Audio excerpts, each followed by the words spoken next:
Hey, fellas, welcome back. Welcome another back. episode of Big Six. No Great cussing. opportunity to have all six of us back in the room. No cussing this one. To be cussing. able to rap one with another. This week's topic, it's always interesting how we ended on going to church with some type of word, religious, or what your faith is. So this episode, we're going to kick it off starting with what? We're going to start off. Where have you seen God's hand in your life? How much time Don't we let got? Ronnie finish taking him after I done already washed him. He done messed up the I whole flow. watched him with the blood. He washed him with the blood of Jesus. Oh, wow. But we want to talk about that. We six brothers. We normally don't have that opportunity to be able to share our walks, our struggles. But we want to kick it off. Man, you know what? Since I'm over here on the side, let me just kick it off because you need to concentrate on those dominoes. Ooh, him can't play. And so what I'd say is this doesn't have to be earth shattering, right? Because in my case, it started at a very early age, and I can remember. So I love anything with an engine, and I couldn't wait until the first opportunity to drive a go-kart, right? And my mother was like, "No, you don't need to ride that go-kart. You're too young. I'm 6 or 7 years old." And my dad was like, anything I wanted to try, he was in my corner. So, man, we get this go-kart out. He's pulling the, cord to start it. Engine fires up. He says, "Don't put your foot on the gas." My foot was nailed to the floor. I'm headed out the driveway. I mean, full speed ahead. What this got to do with God, bro? And there's a car coming. Oh, And my mom is screaming. I can't hear anything that she's saying. My dad knows he's going to be in trouble. And at the last second, I don't even know what told me to turn. I turned and went down in the grass in our yard as opposed to keeping going straight and getting run over by that car. attention. And like I said, it doesn't have to be anything earth-shattering, but at an early age, God put his hands on me and made sure that I'm still here That's what's up. instead of getting run over by a car.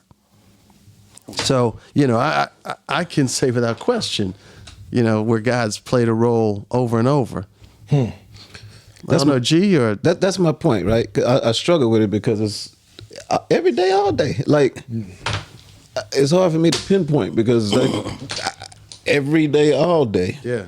I'm covered, man. And that's the only way I'm still around here because, man, I'm struggling. But I mean, you're struggling, but I look at it like this, man, that's through maturity.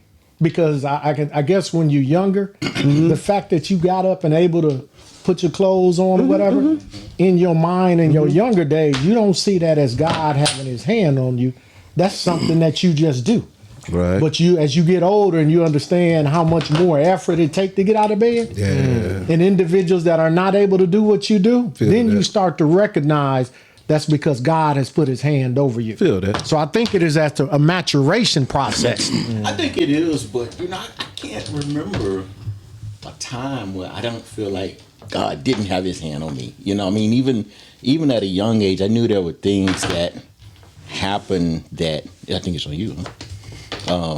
That happened that I felt like they only happened because God. Even driving. And that's a little bit older than what Dan was. But man, I had a tangle with 18-wheeler that spun me around 3 lanes of traffic through the median into ongoing traffic in a pickup truck. And at the time, I didn't have to wear a seatbelt.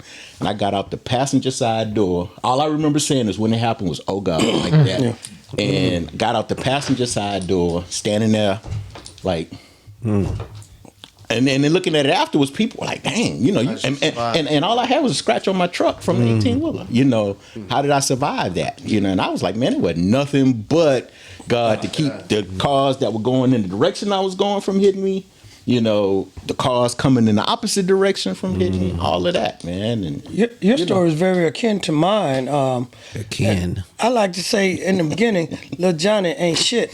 But, outside of that, Wait, I thought this was an episode about when God it is. It is. What's it akin? Okay. But I said akin to. So I have to check him. But anyway, real, okay. I'm kind of like Tom. I've never felt like God wasn't in my corner because I know things that I've done, I was a little different from a lot of people. I did everything everyone else did. I just didn't get caught. And I'm not jaded enough to think that was just me. And we were going down 287 in East Texas. Same thing. I had my 2 daughters in the car and my wife, and this 18 wheeler is in front of me, and he decides to turn down one of the farm to market roads. No blinker, no nothing. And when he turned, I just hit the brakes and I just really threw my head to the side because I knew we were going to hit this thing head on the side on the tractor trailer. And sure enough, we did, because as I looked to my left, there were oncoming cars. If I go there, we're done. If I go to the right, it's a fall off. We're done. So my only option was to hit this trailer. And this is on 287 going to Palestine, Texas. And I hit the trailer. And when I did, right before I did, in my mind, I said a little prayer and I just leaned my head to the side. And when it did, it pulled my car at an angle so that I didn't hit it flush where it would have taken the whole top off the car. And when it did, I went back, and sure enough, my whole side was collapsed. And my children, I could see them in the back seat moving around. It was like it was in slow motion. So as I hit it, the guy kept going. He never knew we hit him. He's dragging us down this farm to market road. So when he finally stops, this couple and their children, white couple and their children in a Suburban, came over to help us. And when I did, I was able to get my leg and literally push this dash off of me with strength that I didn't know I had, because this whole side was collapsed on my left shoulder. On my left shoulder, and we were able to get it off of me, and I was able to climb out through the other side as these people helped my children and my wife get out the car. So I knew then that God was on my side, because I'm thinking, this is it. It's over. And by simply saying a prayer in my mind's eye, it made me lean back. And when I leaned back, I pulled the car ever so slightly so I didn't hit head on. I hit at an angle. That's what saved us. Well, I tell you, just even differently, man, I can't tell you the number of promotions and increases in jobs I've got that I didn't apply for. That somebody just came to me and said, you know, we gonna move you into this position, or we talking about doing this, or we gonna open up this, and we gonna, you know, do this. And I'm like, you know, and I'm thinking like, I ain't a scholar. It happened to me. You know, I ain't a scholar. You know, Favor. man, I'm like, Favor right there. it ain't nothing but God. It's God's grace too. You know, we had a pastor who did a sermon one time, and he stated, he said, "What would you prefer, God's grace or God's mercy?" And a lot of people were saying his mercy, and I thought about it, and I said grace. Some other people said grace. His definition was, mercy is that which he gives you. Grace is that which you don't deserve. And I just told you, I did everything everyone else has done. I just didn't get caught. I was smarter. My sister used to get mad at me because you think you better than me because you always you get out of stuff. I said, I am smarter than you because I'm smart enough to not get caught. You know, I said, you just willy-nilly, right? And she would get caught and she'd get in trouble. I wouldn't, because, you know, I can count the number of times I've gotten punished on one hand by my mom. Not that I didn't deserve it. I just told you, God's grace. I just didn't get caught. Tom, so you brought up, you know, it's funny. We're just sitting down there talking about, you know, what we're going to talk about in this. And coming up here, I said what I wasn't going to talk about. You know, and it's just funny. When you talking about God's hand and God's favor, when you sit up there and say what you won't do, and then some nudge you in the right way, and then Jeremiah said it's like fire shed up in your bones. So you just hit on something when we talked about jobs. I wasn't going to tell nobody about no jobs or whatever, but I'm going to just go back to a previous employment opportunity. And this is how I met Dan. That, you know, I was working for this company called Dynegy, based out of Houston, Texas. And, you know, I was the right-hand man to the vice president of the Midwest. You know, he's a dog. So when you align yourself with dogs, when they cut the dog, everybody else that's associated with the dogs that have to go, right? Right. So, you know, I'm politicking, you know, I'm playing the role. I meet this young man, Dan Brown. I didn't know who he was. had skinny pants on, you know, coming up the Midwest. I still didn't hold that against him, you know what I mean? You still got them skinny pants. Still got them skinny pants on, but nevertheless, you know, I fraternized with him and just became a kin. You know, Dan left Dynegy and went on to work for BP. Me not knowing that I would need it, I gave Dan my resume. Bet that. Dan set up an interview for me and the vice president of the Gulf of Mexico in October. I come to Houston, I have a conversation, didn't nothing make of it. Favor. Ain't nothing make of it in October. I get notified in January that I'm gonna lose my job at the end of January. This man calls me and say, hey, they want to offer you a job in December. Bam. I missed 1 week of work. Couldn't script it better. Moved to Houston, Texas from Illinois. Started work, stayed with him until I got an apartment. You can't tell me God's hand because guess what? I'm hard-headed. Yeah. I hate hot weather. I hate Texas. I'm not coming to Texas. Why you But going God. to Miami then? You know, Good, but God. That's Ohio. But God. yeah. So as you come through, you know, you just can't say what he won't do in times of your life. Yeah. What was you took the word out of my mouth. You said favor, and I was thinking favor when Tom was speaking. Oftentimes, and to your point, G, oftentimes I wish I can ask my mother, what did you pray over me? Because I done been in some situations, man, that I ain't really supposed to be here. But I had praying mother and grandparents and family. And I wish I could just ask her, what did you pray over me? What's interesting, yesterday, my daughter was in from UT. We woke up and we looked at church on TV, and the topic was, the pastor was just so spirit-led that he didn't speak on the topic that he was supposed to, right? Or, well, that he had planned on. It was all praying for the children, praying for you. So here we are in my living room, and I'm just speaking over my family and my children. That's God's timing, and that sets the next generation up to walk in His blessings and walk in His path. But when I woke up that morning, I wasn't expecting to do. I do that every day, but it was just so beautiful to have the family there. You know what I'm saying? I'll never forget yesterday because of that. So, and that's what I'm saying, man. This topic is so much. Like it's every day for me. I mean that, bro. I've been having 6-figure jobs and no degree forever. Finally got a degree a couple of years ago, and I'm on jobs where I'm telling people you can't work here because you don't have a degree. Straight up. I'm a witness. I work Straight up. And I'm cold at what I do. You know what I'm saying? But that's God's favor, man. And it's like, I just want to know what my mama asked God to when do. your steps are It's crazy, man. ordained, there's nothing you can do. It's like Moses. When Moses had the riches of Egypt on one hand and had the clay mire pits on the other hand, why did he choose the clay mire pits? Because when you're compelled to do something, it's out of your hands. There's nothing you can do. You know, and in many times I've been in those situations wondering, why did I choose A instead of B? And then at the conclusion of whatever that thing was, I realized I chose this path, and how lucky I was when B goes totally awry, right? And you sit up and you think, and so many times we get to thinking it's our degrees, it's our masters, it's our PhDs, it's our economics, right? Yeah.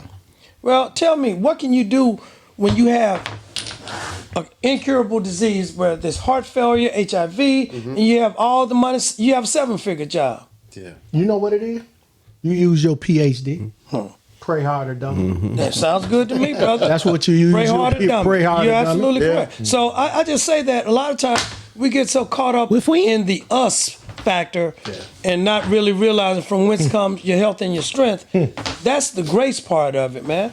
Because we certainly, He's given us certainly not what we deserve. Believe me. Oh, it's funny you say that. So a couple weeks ago, 2 weeks ago, I had to teach Sunday school. And my lesson was out of Isaiah. Damn. I ain't want You can't say Isaiah and then curse, No, right? I'm talking about Isaiah, and he's cussing. My bad, y'all. But I had to do a Sunday school lesson about a humiliated people. Play that tone. And there's some things that were going on in my life at that time where I'm like, I don't want to teach this lesson because it's so relevant to me. And when I finished talking about how God doesn't have an expectation that we can't be happy on, and homeboy. proud, he has an expectation that we just give him the glory Yeah. for what happens in our lives. And the people of Judah were like, no, I done all this. I got to Israel. I did this. I'm a fortify. And so often I've found myself sometimes forgetting that, you know what, I haven't done this. And in the midst of the struggle, God will tap you on the shoulder and give you a blessing through his word. And that's what happened when I taught that lesson. It's almost like God saying to me, I still got you. Don't you forget it. Yeah. You know, and so that's why when sometimes our blessings and where God touches you, it doesn't seem like what you might have wanted, but it's definitely what you needed. I agree with that. Bro, how many kids was in that class? This was all adults, man. This was the PhD. Oh, okay, good. Because I thought when you said Sunday school, I was like kids. I was like, oh Lord. No? There you go. Like I I wish think you Rob hold said your it man. earlier. Wait a minute, hold on. We talking about God's hand. I wish around here let him play his game. Leave him alone. The only You know what I reason mean? you got your point, you riding off of me. Well, I gotta ride somewhere. Dripping. By the way, I heard you. I think I need to make a side comment that it doesn't take a Kappa to influence another Kappa winning. Ooh. Hey, somebody told me you bust your ass on your bike in front of my neighborhood.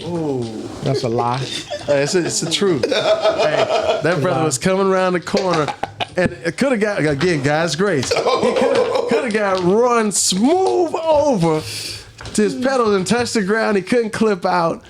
But he didn't. Took a tumble. That's a- Hey, took a tumble. Hey, G, Him took a tumble. G, how long I'm gonna let these shenanigans to go off on me? I didn't Stand up start. for yourself. I'm just saying, G. Stand up for yourself, Rob. I mean, at some point, I'm gonna stand up Just for gonna have to myself. stand up. You know, and I appreciate it because you talked about the grace. You know, he came and stayed at my house. I'm just grateful that God made provision that he didn't steal anything. Damn. Well, hey, Rob, when the flood came, where did Dan stay? Yeah, let's speak on that. Okay. He hit you twice. When the floods came, Dan left his high two neighborhood to come over here To the ghetto, to huh? the ghetto. You talking about his pants flooding that day, or No, I'm the talking about flood? with the flood. Oh, okay. Not to Hey, hold on. He parked his car in Gallery Furniture, and I had to go get him. No, you didn't. Yes, I did. A friend in He need. put me on his back and carried him. Hey, am I my brother's keeper? Am I his brother's keeper? Please. Boy, hell. Yeah, that's how he want to show out. No, he did break bread with me for what about a week, huh? It's on. Couple of days for Yeah, sure. he at my house for a week. Oh, wow. Yeah, but see, Yeah. my wife and daughter was here too, so I couldn't steal anything good like I wanted to. Was he sucking up your AC? Sucking up my AC. Get that 20 right there. What he come with? Man, Brother, we ain't heard from you, though, eating brother. turkey bacon, man. We ain't heard from you, Brother Ronnie. This is ugly. Ronnie getting his ass tore up over here. Oh, okay, my This is bad. very much He ain't getting no grace right now. Ain't get no grace. Him gonna be mad in a not minute. at all. Not at all. Shoot him now. Shoot him now. I think when the Lord shows up, you really, you think he shows up is at the times where you unsure. Okay. That's when he really, What you mean? Yeah, tell us more. Times of uncertainty. when you think you by yourself, but he's undercarrying you and you don't even know it. Like you feel like you walking in the abyss, Footprints in the sand action.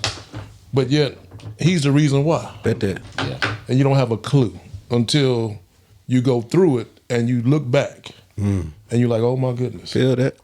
He was the bridge. You know what I mean? So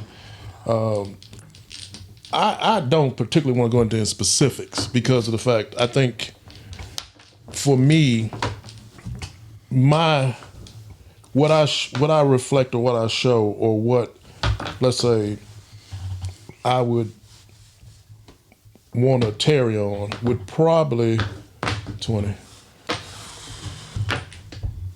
take up a lot of time.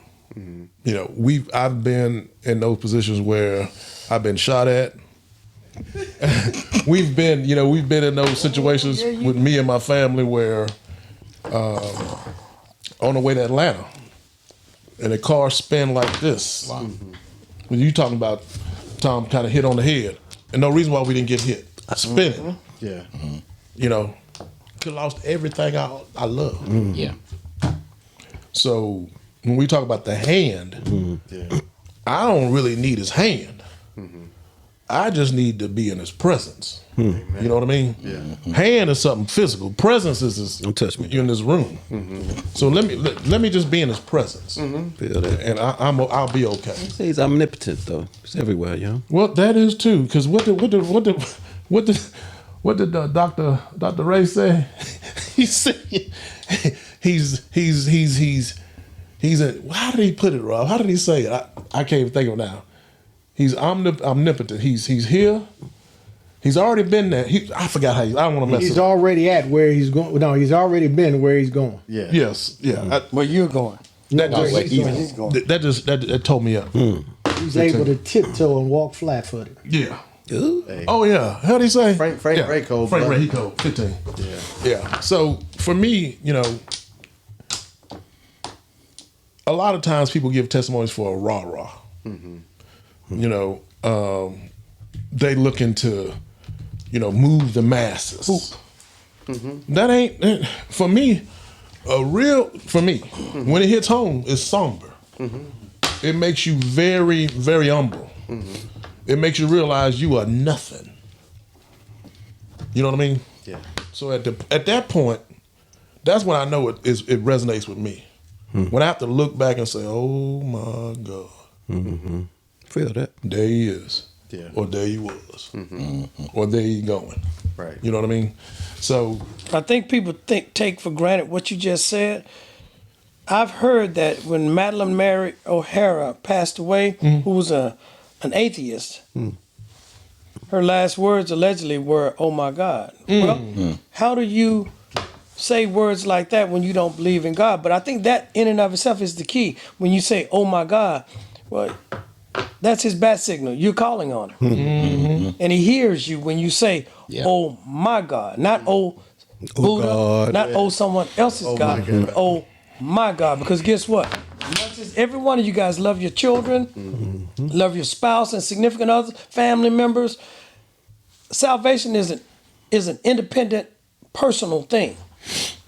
As much as I want my children to go to heaven, I can't save them. Right. That's an individual choice on their part, but I do play a part because it's my job as a parent to teach them, to train them up what? In the way they should go, that they shall not depart from that. That's our job as parents, to teach and to train children so that when trouble comes, it can be minimized. They can be aware of it. It's not gonna go away, but you'll know how to deal and you know where to look, you know, from whence coming your health and your strength. And you know that. But guess what? You said it, Ronnie, my God. Oh my God. You know, it's something that, you know, our last episode, Ronnie, you said something that was powerful in the sense that you didn't want to be Superman, you just wanted to be a man. And I think, you know, so often, you know, as we talk about this subject, and G, piggybacking off what you said, we give our kids a lot of things in life.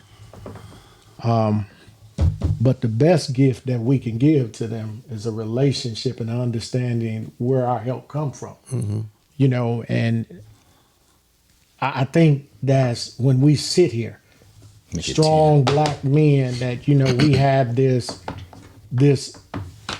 aroma about us that we can do all things.